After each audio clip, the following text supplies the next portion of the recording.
Friends आज नहीं आसी कखारू पोई शाग भजा। यह समस्त हेल्दीकर आउ सुस्वादु व्यंजन वेजिटेरियन नॉन वेजिटेरियन का समस्त पसंद।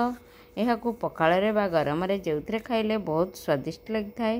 फ्रेंड्स डेरी न करी आसतु जीवा रेसिपी आड़ को। रेसिपी कौन सब इनग्रेडिएंट नहीं प्रथमे जाने ताले आसतु जानिबा।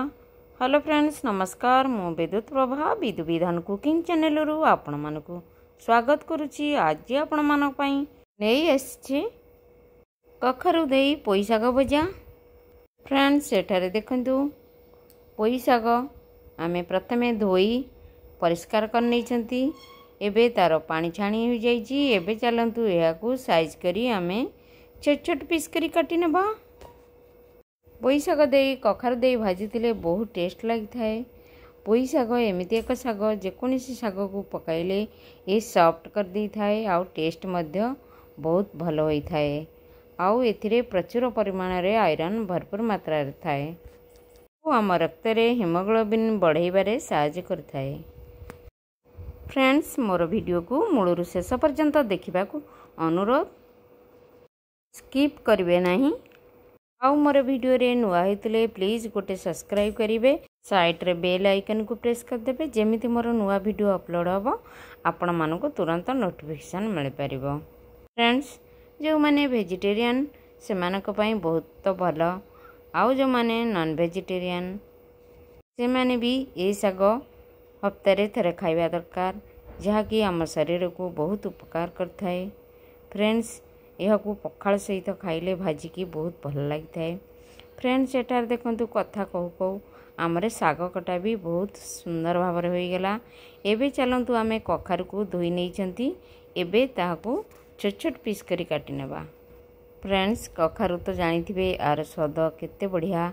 हमर डालमा हो कि शाग भजा बा घांट तरकारी भजा सबुथरे ये लोड़ा थाए। यह पकाइले आमर तरकारी होगा शाग को मीठा कर दी थाए।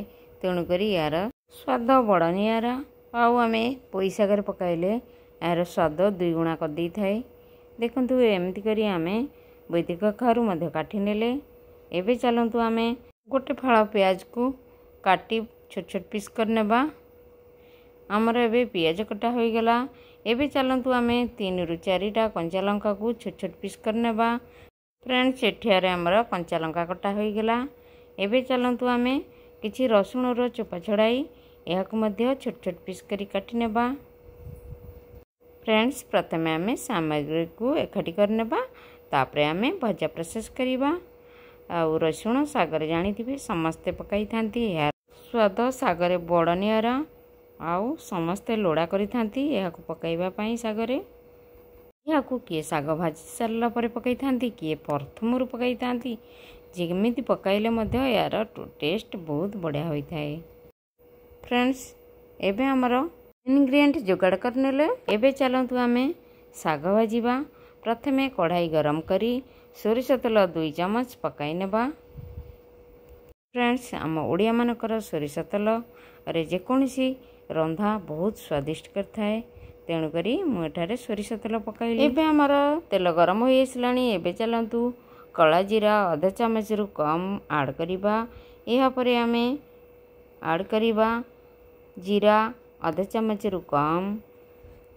ये फुटी आसिले एबे आमे ऐड करिबा सोरिष आधा चामच रु कम चुटकी भरी। एहा परे आमे ऐड करिबा काटी रखिथिबा कटा रसुण को। कटा रसुण आमर फुटी आसिले एबे आमे ऐड करिबा काटी रखिथिबा कंचा लंका को। सब इनग्रेडिएंट एबे तेल रे फ्राई हो गले। एबे आमे ऐड करिबा पियाज। पियाज आमर भाजी हो आसिले जेतबे आमर गोल्ड ब्राउन देखाबो, तापरे आमे ऐड करिबा काटी रखिथिबा बोइती कखारू को पकाई सेतरे लूण पकाई किछ समय फ्राई करिबा।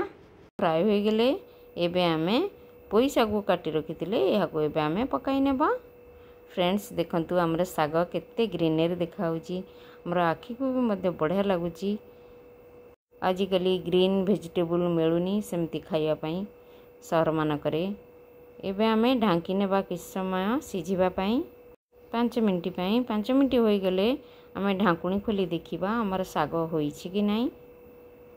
फ्रेंड्स एठार देखंतु साग हमर अधा सिजा होई गलानी।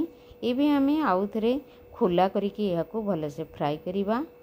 एहा करिबा द्वारा सागर पानी अंश मरी जाए। देखिबे हमर साग भाजी होई आसीबो। एबे हमें किछ समय चलंतु फ्राई करिबा एमिति खुला करी। फ्रेंड्स एठार देखंतु हमर साग होई आसिलानी भल भाबरे। एबे चलंतु आमे आउ थरे ढांकुणी ढांकी देबा 1 मिनिट ପାଇଁ। ढांकुणी 1 मिनिट होई गले ढांकुणी खोली देखिबा साग हमर होईछि कि नाही। फ्रेंड्स एठार देखंतु साग हमर परफेक्ट हो जाइछि। एठार देखंतु सब पानी मरी जाइछि। साग हमर मोळी जाइछि कम देखा जाउछि। देखंतु केते सुंदर भाबरे भजा हो गेला। फ्रेंड्स देखिले केते इजी रे आमे साग भाजी दिले बहुत कम समय आउ कम मसला रे हमर साग होइतिबारु आम स्वास्थ्य पई बहुत भलो। एबे चलंतु आमे आउ एक प्लेट रे गरम गरम परसी नेबा। गरम भात हो बा पखाळ रे खाइबा।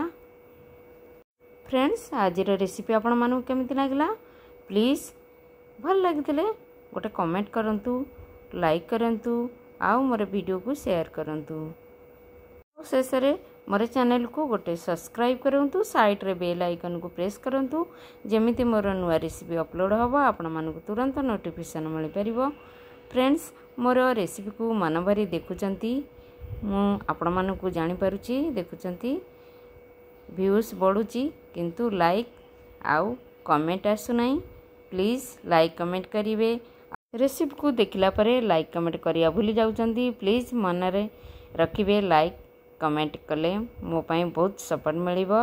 रहिली नमस्कार पुणे आसीबी आउ एक नुआ रेसिपी नहीं। Bye see you again.